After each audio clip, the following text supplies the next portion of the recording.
우리 앞뒤 좌우에 있는 성도님들 향해서 이렇게 인사합시다. 하나님 은혜와 평강을 누립시다. 하나님 은혜와 평강을 누립시다.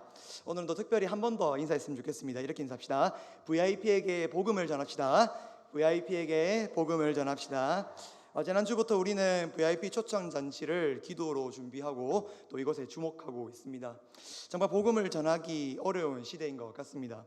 이제는 전도지를 주면은 싫은 둥 마른 둥 웬만한 사람들이 다 받았던 걸로 기억하는데, 지금은 전도지를 주면은 거부하는 사람들이 눈에 띄게 훨씬 많이 는 것 같습니다. 그래서 복음을 잘 듣지 않으려는 시대, 거부하는 시대가 우리가 현재 살아가고 있는 오늘날 시대가 아닌가 그렇게 생각이 됩니다. 그렇지만 사람들의 거절 때문에 낙심하지 않는 성도들이 되시길 바랍니다. 세상이 보기엔 미련한 전도의 행동이라 할지라도 하나님께서 분명히 고린도전서 말씀을 통해 이 미련한 전도 행위를 통해 반드시 구원의 역사를 이루시는 하나님이라고 밝혔기 때문입니다. 하나님의 역사를 기대하며 VIP를 위해 날마다 기도하고 전도하는 성도들 되시길 주님의 이름으로 축복합니다.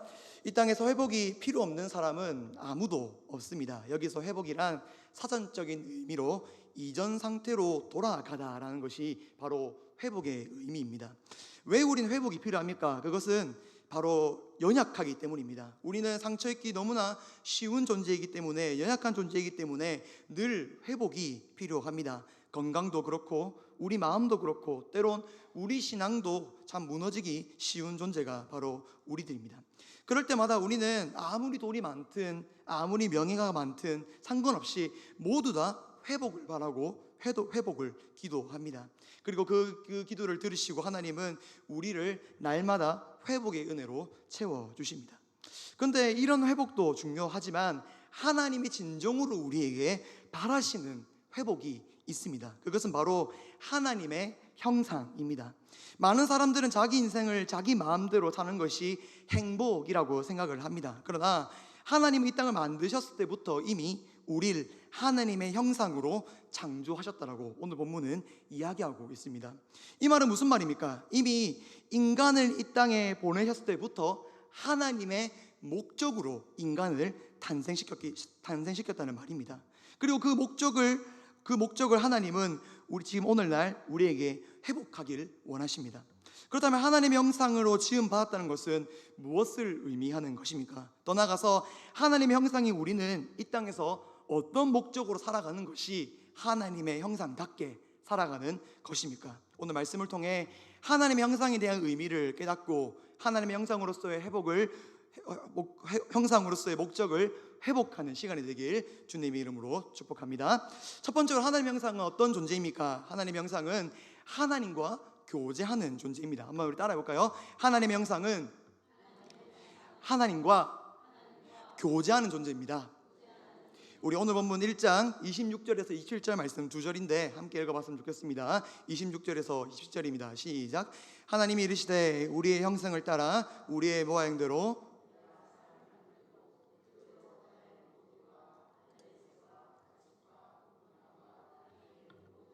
다스리게 하자 하시고, 하나님이 자기 형상 곧 하나님의 형상대로 사람을 창조하시되 남자와 여자를 창조하시고. 아멘. 오늘 본문은 하나님의 천지 창조에서 인간의 창조에 대해 다루고 있습니다. 특히 오늘 본문 창세기 1장 26절에서 28절은 창세기 1장에서 가장 중요한 내용이라고 할 정도로 매우 의미 있는 내용들이 담겨져 있습니다.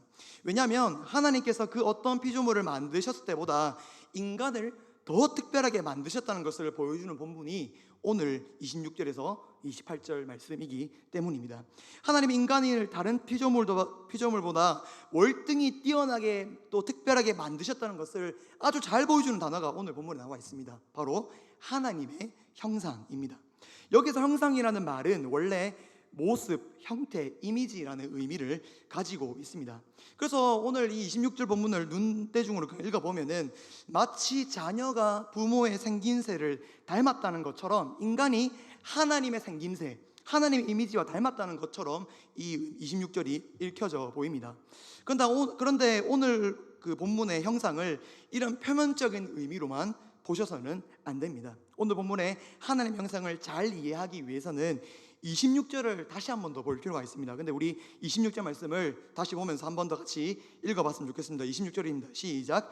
하나님이 이르시되 우리의 형상을 따라 우리의 모양대로 우리가 사람을 만들고 그들로 바다의 물고기와 하늘의 새와 가축과 온 땅과 땅에 기는 모든 것을 다스리게 하자 하시고. 아멘. 26절을 보시면 조금 이상하게 느껴지는 표현이 없으십니까? 바로 우리의 형상입니다.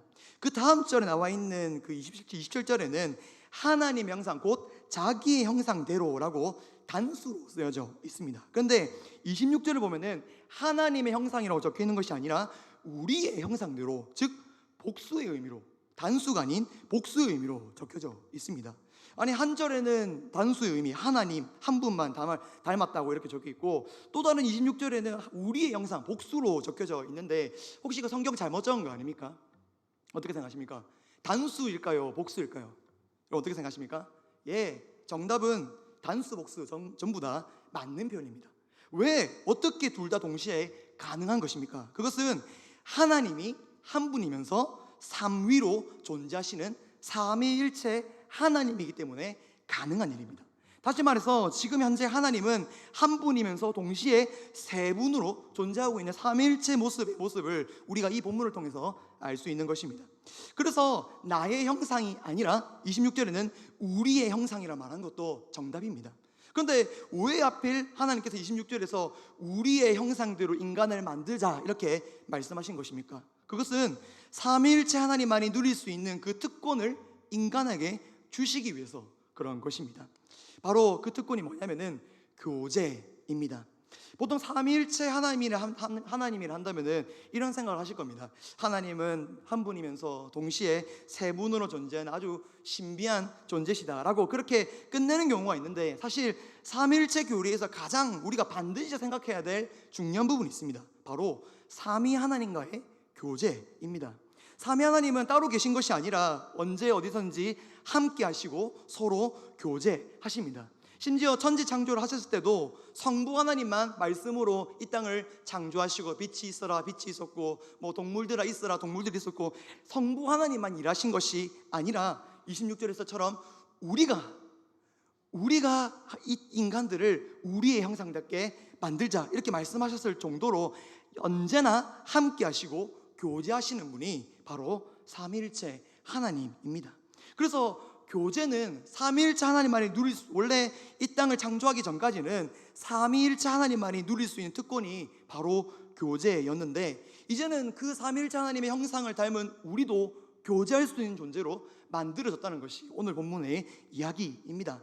다시 말해서 우리가 지금 옆에 있는 지체들과 함께 이야기를 나누고 또 목장 모임을 할 수 있는 것, 그거 삼위일체 하나님의 형상을 닮았기 때문에 우리가 할 수 있는 것입니다. 더 나아가서 우리가 함께 모여 예배하고 매일 같이 식사를 하고, 또 내일 제가 듣기로는 전을 같이 부친다고 들었습니다. 내일 함께 성도들이 모여서 교제하며 전을 부칠 수 있는 것은 하나님의 형상, 즉 삼위일체 하나님을 닮았기 때문에 우리 인간들만이 할 수 있는 특권인 줄 믿습니다. 그런데 교제하는 존재로 만들어진 우리, 사람들과 교제하고 다른 친구들과 교제하는 우리가 그 어떠한 관계보다 교제해야 할 중요한 대상이 한 분 있습니다. 누구입니까? 바로 하나님입니다. 사실 하나님은 우리의 형상으로 만들고자 그 다짐했을 때에 가장 먼저 생각한 것은 나와 인간과의 교제, 즉 하나님과 인간과 교제하기 위해서 우리의 형상대로 만들고자고 다짐하신 것입니다.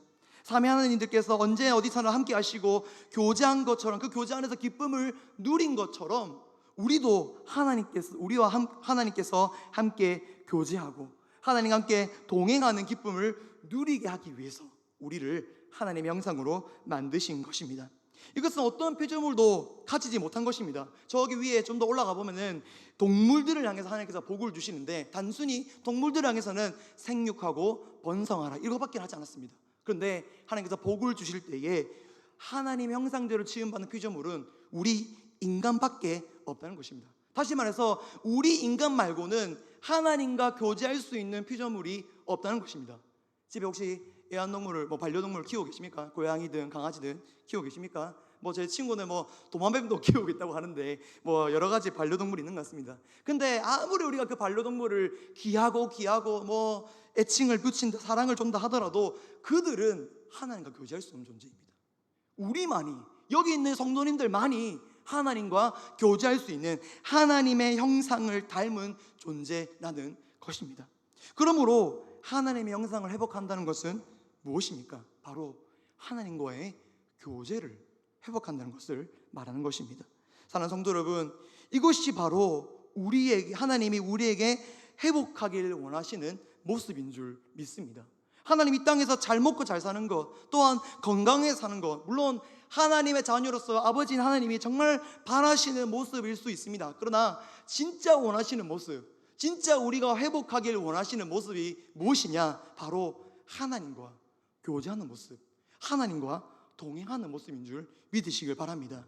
이것이 우리를 하나님의 형상으로 지으신 이유이고 이 땅에서 가장 중요한 목적입니다. 심지어 이 목적을 회복하기 위해서 하나님이 누굴 보내셨습니까? 가장 귀한 독생자 예수 그리스도를 이 땅에 보내어 주신 것입니다.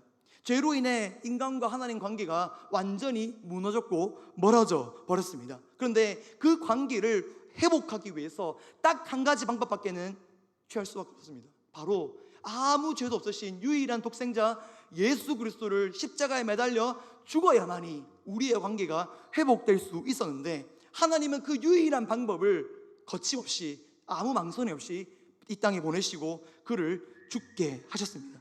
그래서 그 결과 그 십자가 역사로 말미암아 우리가 하나님과의 관계가 완전히 회복되었다고 이야기하고 있습니다. 우리 로마서 5장 1절은 이렇게 말하고 있는데, 우리 화면 준비됐나요? 로마서 5장 1절입니다. 한번 읽어봤으면 좋겠습니다. 시작. 그러므로 우리가 믿음으로 의롭다 하심을 받았으니 우리 주 예수 그리스도를 말미암아 하나님과 화평을 누리자. 아멘. 여러분들, 하나님께서 예수님 자기 하나밖에 없는 아들을 이 땅에 보내신 이유 중 가장 큰 이유가 뭐라고요? 우리와 관계를 회복하기 위해서, 다시 우리와 함께 교제를 누리기 위해서. 그래서 하나님은 예수 그리스도를 이 땅에 보내어 주신 것입니다. 그분의 십자가로 말미암아, 그분의 보혈로 말미암아 우리 죄가 완전히 씻음 받았고 다시 하나님께로 나아갈 수 있게 되었고, 하나님과 동행할 수 있게 되었고, 하나님과 교제할 수 있게 되었던 것입니다. 사랑하는 성도 여러분, 하나님의 형상으로 지음 받으신 줄 여러분 믿습니까? 내가 하나님을 닮은, 삼위일체 하나님을 닮은 형상인 줄 여러분 믿으십니까? 그렇다면 여러분들의 목적이 1번이 뭐가 되어야 됩니까? 하나님을 만나는 것, 하나님과 교제하는 것, 하나님과 동행하는 것, 이게 1번이 되어야 되고, 이게 하나님의 형상으로서의 모습인 인간인 줄 믿으시길 바랍니다. 그 교제를 할 때에, 그 깊은 하나님과의 만남을 할 때에 성경은 말합니다. 영생은 유일하신 참 하나님과 그가 보내신 자 예수 그리스도를 아는 것이, 그 교제 안에서 영생이 있다는 겁니다. 세상 사람들 말합니다. 신약을 발견하면, 과학이 발전하면 오래 살 수 있어, 영생할 수 있어. 아닙니다. 오래 사는 게 영생이 아니라 하나님과 함께 사는 것. 내가 한 살을 살더라도 1년을 살더라도 하나님과 함께한 그 1년이 영생인 줄 믿으시기 바랍니다. 그 교제가 영생을 이끈다니까요. 그 교제가, 여러분들 오늘 이 예배 자리가, 이 수요 성령 기도 자리가 영생을 이룰 수 있는 예배 자리인 줄 믿으시길 바랍니다. 그렇다면 여러분들 이 교제를 이 땅을 살아가시면서 얼마나 귀하게 여기십니까? 하나님과 만나는 이 예배 시간을 얼마나 귀하게 여기십니까? 혹시 예배 시간보다 더 귀하게 여기시는 건 없습니까? 혹시 주일을 딱 됐을 때, 주일에 뭔가 선약이 잡힐 것 같고 뭔가 약속이 잡힐 것 같을 때 여러분들 아무 망설임 없이 교회로 오시는 분 계십니까? 그러면 여러분들 하나님과의 교제를 가장 우선시하는 분입니다. 그러나 예배 시간이 점점 다가오면도 불구하고 예배를 준비하는 것이 아니라 다른 것을 생각하고, 예배 자리에 앉았음에도 불구하고 말씀이 아니라, 찬양이 아니라 다른 것에 집중하고 있지는 않습니까? 그렇다는 것은 아무리 내가 예수님 믿는다 하더라도 하나님의 형상으로서의 진정한 모습이 아닙니다. 하나님과 교제할 때에 내 마음에 완벽히 마음이 채워집니다. 내 마음에 특별한 만족감이 채워지는 줄 믿으시기 바랍니다. 그래서 신학자 어거스틴은 이렇게 말합니다. 모든 인간의 마음에는 하나님만이 채울 수 있는 빈 공간이 있다. 다시 읽겠습니다. 모든 인간 마음에는 하나님만이 채울 수 있는 빈 공간이 있다. 혹시 요즘 살아가시면서 마음에 뭔가 모를 갈증이 있는 분 없으십니까? 돈을 많이 벌었는데 뭔가 부족하고, 여러 사람들이 내 주변에 있는데 뭔가 외롭고 그런 분이 없으십니까? 여러분들, 그거는 그 돈과 사람들로 채울 수 없는 빈 공간이 우리에게 있기 때문입니다. 우리에게 있기 때문에. 그렇기 때문에 이 공간을 채우기 위해서 어떻게 됩니까? 하나님 앞에 나아가서, 기도의 시간에 나아가서, 예배 시간에 나아가서 주님과의 교제를 통해서 충만히 채워지는 줄 믿습니다. 여러분들, 정말 하나님의 영상으로서 주님과 만나는 이 귀한 시간, 주님과 이야기하는 그 기도의 시간을 귀하게 여기는 우리 사랑하는 성도님 되시길 주님의 이름으로 축복합니다. 두 번째로, 하나님의 영상은 이 땅에서 어떠한 존재입니까? 하나님의 영상은 이 세상을 다스리는 존재입니다. 한번 읽어볼까요? 하나님의 영상은 이 세상을 다스리는 존재입니다. 앞에서 오늘 본문은 하나님의 영상에 대해서 하나님과 교제하는 존재라고 이야기를 했습니다. 그 다음에 하나님은 자기 형상대로 지으시고 인간 끝이 아니라 하나님께 아주 우리에게 특별한 새로운 사명을 더하여 주십니다. 그것은 바로 이 땅을 다스리는 것입니다. 우리 28절 말씀을 함께 읽어봤으면 좋겠습니다. 28절입니다. 시작. 하나님이 그들에게 복을 주시며 하나님이 그들에게 이르시되 바다의 물고기와 하늘의 새와 땅에 움직이는 모든 생물을 다스리라 하시니라. 아멘. 28절을 보실 때에 여러분들, 땅에 충만하라까지 오늘 본문이 끝났으면은 여러분들 원숭이랑 우리랑 다름이 없는 존재일 겁니다. 그러나 땅에 충만하라 이후에 있는 땅을 정복하라, 바다와 하늘의 새와 땅에 움직이는 모든 생물을 다스리라, 이 두 동사 때문에 하나님이 우리를 아주 특별하게 만드셨다는 증거가 됩니다. 이 28절 말씀을 우리는 좀 전문적인 용어로, 신학적인 용어로 문화명령이라고 하는데, 하나님은 이 말씀 또한 다른 피조물이 아니라 오직 인간에게만 하셨습니다. 원래 세상을 다스린다는 것은 오직 유일하신 하나님만이 할 수 있는 일이었습니다. 세상을 다스리는 것도 아까 교제와 마찬가지로 하나님만의 특권이었고 창조주만이 하실 수 있는 일이었습니다. 그런데 인간이 어떻게 다스릴 수 있는 존재가 되었느냐? 그것은 아까도 이야기했듯이 하나님의 형상으로 지음 받았기 때문입니다. 창조주이신 하나님의 형상을 지음 받았기 때문에 우리도 이 땅을 하나님처럼 다스릴 수 있게 되었습니다. 그래서 하나님은 우리에게 다스리라, 정복하라 말씀하시면서 이 땅에 대리 통치자로 세우셨습니다. 그래서 우리는 이 세상을 지배하고 다스리는 존재로 살아갈 수 있게 되었습니다. 하지만 지금 우리 삶을 돌아봤을 때 여러분들 생각해 보시오. 우리가 세상을 다스리며 살아가는 것 같습니까? 아니면 우리의 오늘 스케줄이라든지 오늘 일정을 봤을 때 세상이 우리를 지배하며 살아가는 것 같습니까? 전자입니까? 부자입니까? 마음속으로 생각하세요. 자, 어떤 것 같습니까? 내가 세상을 다스리며 살아가는 것 같습니까? 아니면은 세상에 나를 지배하며 살아가는 것 같습니까? 많은 세상 사람들이 이 질문을 들으면은 후자를 생각한다고 합니다. 우리가 세상에 끌려가는 것 같다. 세상의 스케줄에, 학생들은 학업에, 어른들은 직장에, 이렇게 세상에 이기는 것이 아니라 지고 끌려가는 것이 우리 현재의 모습인 것 같다라고 이야기를 합니다.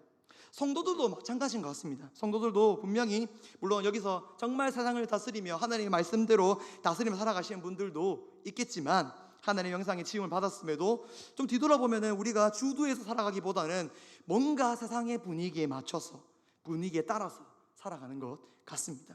이런 가운데 있는 우리에게 하나님은 타협하지 않고 분명하게 말씀하십니다. 하나님의 형상을 받은 인간들이여 세상을 지배하고 다스려라. 하나님은 분위기에 맞춰서 많은 사람들 대중적인 길로 가라 그렇게 말씀하지 않고, 하나님의 형상을 지음받은 모든 인간들이요 세상을 다스리고 지배하라 라고 이야기합니다. 여기서 지배하고 다스리다는 말은 히브리어 원어로 보면은 전쟁 용어입니다. 전쟁 용어는 싸워서 이기고 그 땅을 차지하고 지배하고 다스리다, 이런 전쟁 용어로 쓰이는 것이 이 지배하고 다스리다라는 단어입니다.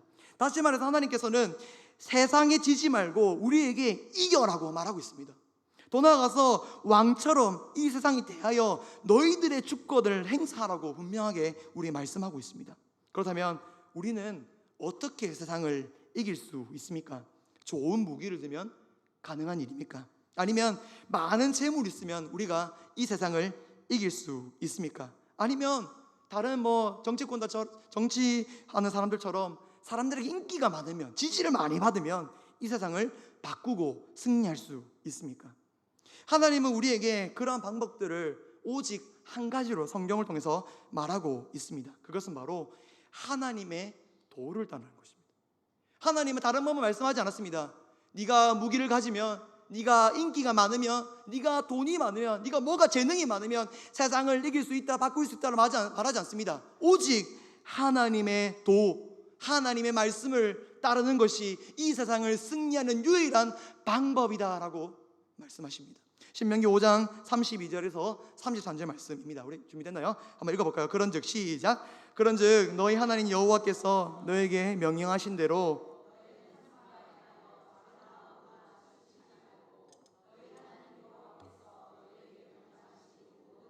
행하라. 그리하면 너희가 살 것이요 복이 너에게 있을 것이며 너희가 차지한 땅에서 너희의 날이 길리라. 아멘. 방금 읽은 이 신명기 말씀은 가나안 땅을 앞두고 있는 광야 2세들에게 주신 하나님의 말씀입니다. 당시 가나안에는 정말 많은 유혹들이 있는 거 여러분들 잘 아실 겁니다. 바알과 아세라와 같은 그런 우상들의 유혹, 그리고 그로 말미암아 생기는 성적인 유혹, 그리고 물질의 유혹 등 정말 세상적인 유혹을 다 갖다 붙이면 가나안이라 할 수 있을 정도로 유혹이 많았습니다.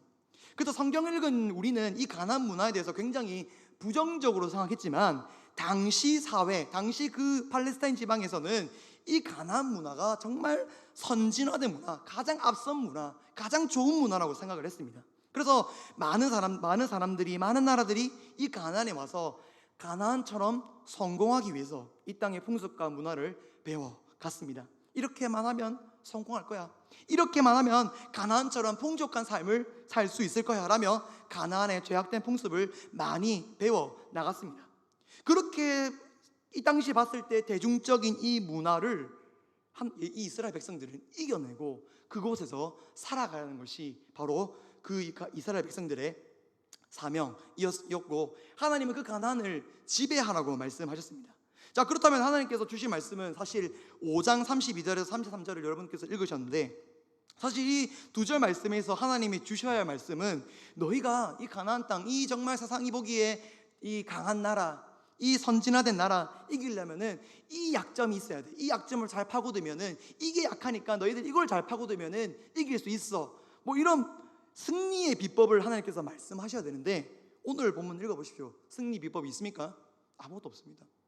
아무것도 없습니다. 예를 들어서 여리고성을 쳐가지고 그 여리고성이 이겨서 어떻게 해서 어떻게 하면 가나안 땅이 무너지게 될 것이다, 뭔가 전략이라든지 비법이라든지 그걸 말씀하여 주시면 되는데 그걸 말씀하지 않으십니다. 딱 하나 말씀하시죠. 뭘 말씀하십니까? 좌로나 우로나 치우치지 말고 뭘 따르라고요? 하나님의 도를 따르라 나왔습니다. 여러분 여호수아서를 읽어보시면 아시겠지만 여호수아서의 모든 여리고성 전투부터 마지막 전투까지 무슨 무기로 이겼다라는 말이 없습니다.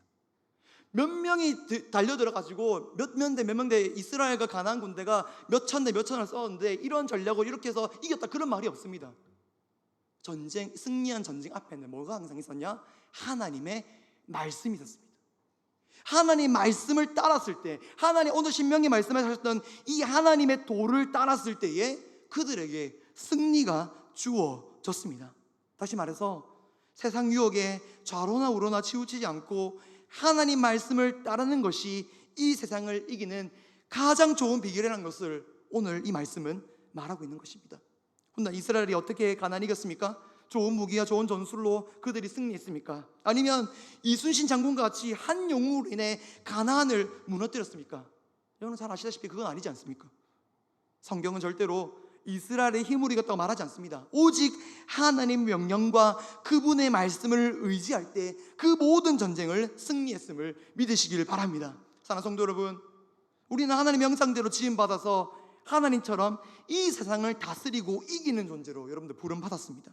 그러나 우리가 그렇게 지음받았지만 절대 착각하면 안 되는 게 있습니다.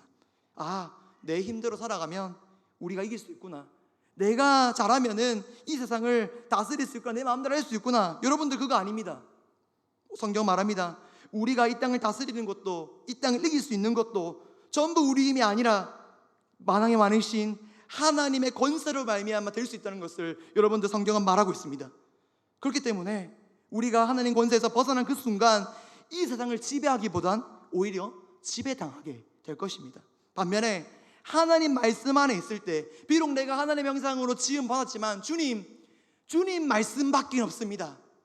내가 다른 것도 치우치지 않고 오직 주님의 도로만, 하나님의 말씀으로만 내가 살아가고 그분의 명령에만 따르겠습니다라고, 그런 성도들에게 하나님은 세상을 향한 승리를 더하여 주실 줄 믿습니다. 그러므로 사랑하는 성도 여러분, 다시 말씀으로 돌아오시길 바랍니다.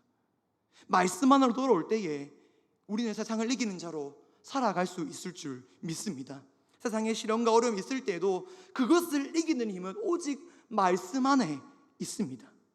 성경은 말합니다. 말씀을 벗어난 순간 패배고 말씀 안에 들어온 순간 승리다.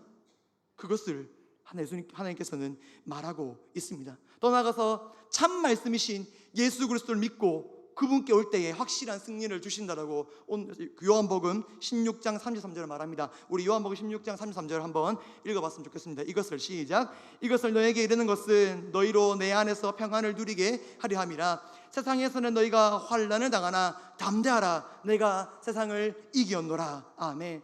참 승리하신 예수님께서 여러분들에게 말씀하고 있습니다. 내가 세상을 이겼노라. 여러분들 어떤 상황에서 승리를 주시는 예수님을 의지하는 성도 되시길 바랍니다. 혹시 복음에서 벗어나, 혹시 말씀에서 벗어난 성도들이 있습니까? 여러분들 하나님의 형상으로 진정으로 회복되기 원하신다면 지금 당장 말씀으로 돌아오시기 바랍니다. 세상에서 벗어나, 세상에서 나와서 내가 지금 조금 손해본다 하더라도, 세상적으로 보기에 조금 손해보고 좀 불편하다 하더라도 여러분들 내 시간을 내어놓고 말씀으로 돌아올 때에, 내 시간을, 내 기회를 내어놓고 그 기회를 하나님께 내어드릴 때에 하나님은 확실한 승리의 축복을 우리에게 주실 줄 믿습니다. 남은 한 주도 하나님의 형상으로서 세상을 이기고 다스리시길 바랍니다. 더 나아가서 내가 속한 가정이, 또한 내가 속한 목장과 공동체가 하나님의 형상으로서의 세상 시련 가운데서도 무너지지 아니하고 승리하는 공동체가 되시길 주님의 이름으로 축복합니다. 말씀 맺도록 하겠습니다. 하나님은 우리가 하나님의 형상의 모습으로 회복하길 원하십니다. 하나님의 형상은 어떤 모습입니까? 먼저 하나님과 교제하는 존재입니다. 하나님 우리와 늘 함께 하시고 교제하길 원하시며 그 교제 가운데서 영생의 복을 주시길 원하십니다. 또한 하나님과 같이 이 땅을 다스리고 주관하는 자가 바로 하나님의 형상을 닮은 자입니다. 세상에 끌려다니는 자가 아니라 이기고 승리하며 하나님의 뜻을 따라 살아가는 존재임을 믿습니다. 오늘 말씀을 통해 다시 하나님의 형상으로서의 모습을 회복하고 하나님께 진정으로 나아가는 성도들 되시길 주님의 이름으로 축복합니다. 오늘 말씀 생각하며 우리 찬양 한번 불렀으면 좋겠습니다.